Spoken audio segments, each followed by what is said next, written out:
حضرت آدم علیہ السلام سے لے کر حضرت نوح علیہ السلام تک 1642 سال کا عرصہ گزرا۔ اس دوران میں 10 پشتیں گزری اور ان میں سب لوگ پرہیزگار، خدا پرست اور شرک سے پاک تھے اور اپنے پیغمبروں کے بتائے ہوئے طریقے پر خدا کی عبادت کرتے تھے۔ لیکن حضرت نوح علیہ السلام کی پیدائش کے بعد ان لوگوں کی حالات بدلنے شروع ہو گئے تھے اور آہستہ آہستہ انہوں نے اپنے مرے ہوئے بزرگوں کی بت بنا کر ان کی عبادت شروع کر دی اور پھر منتیں ماننے اور ان کو اپنے اور خدا کے درمیان وسیلہ قرار دینے لگے، اور اس سے بھی آگے بڑھ کر انہوں نے خدا کو بلانا شروع کر دیا اور اخلاقی حالات دن بدن گرنے شروع ہو گئی۔ ابتدائی پیدائش سے ہی خدائی تعالیٰ کی طرف سے انبیاء علیہم السلام نسل انسانی کی اصلاح اور بھلائی کے لیے بھیجے جاتے رہے ہیں۔ انہیں اپنے خصوصیات کے اعتبار سے 3 طبقوں میں تقسیم کیا جاتا ہے۔ طبقہ اول حضرت آدم علیہ السلام سے حضرت نوح علیہ السلام تک۔ اس طبقے نے کچھ خاص آداب کی تلقین کی ہے۔ حلال و حرام چیزوں کے متعلق کوئی خاص ہدایت نہیں ہے۔ طبقہ دوم حضرت نوح علیہ السلام سے حضرت موسیٰ علیہ السلام تک۔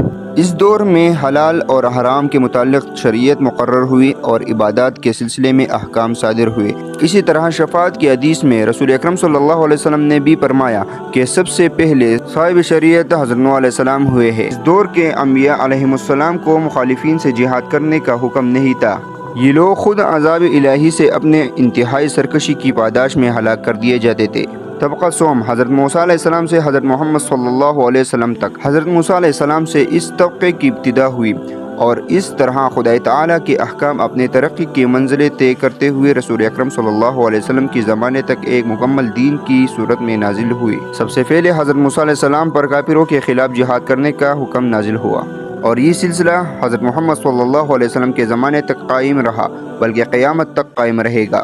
جب نوح علیہ السلام کے زمانے میں نسل انسانی کی سرکشی اور معصیت حد سے گزرنے لگی تو پہلے حضرت نوح علیہ السلام کو ان کی اصلاح کے لیے مقرر کیا گیا، اور جب انہوں نے احکام خداوندی کو ماننے سے پہلو تہی کی تو خدای تعالیٰ نے حضرت نوح علیہ السلام کو حکم دیا کہ اب ان لوگوں کی سرکشی حد کو پہنچ چکی ہے، میں تمام انسانوں اور جانداروں کو جو روئے زمین پر آباد ہے صفحہ ہستی سے مٹانے والا ہوں، اور ساتھ ہی ارشاد ہوا کہ تم کو اور تمہارے اہل و عیال کو اور ان لوگوں کو جو تم پر ایمان لائے ہیں اس عذاب سے بچاؤں گا، اور اپنے ساتھ تم کشتی میں ہر جاندار کا ایک جوڑا رکھ لینا۔ جب حکم خداوندی سے حضرت نوح علیہ السلام نے اپنی کشتی تیار کر لی تو خدای تعالیٰ نے زمین سے پانی کی سوتی کھول دی اور ساتھ ہی آسمان سے پانی برسایا، اور یہ پانی 150 دن تک اسی طرح برستا رہا اور روئے زمین پر ہر طرف پانی ہی پانی پھیل گیا، یہاں تک کہ بلند سے بلند پہاڑ سے بھی پانی کی سطح 15 ہاتھ بلند ہو گئی، اور اسی طرح تمام انسان اور جاندار روئے زمین پر ختم ہو گئے۔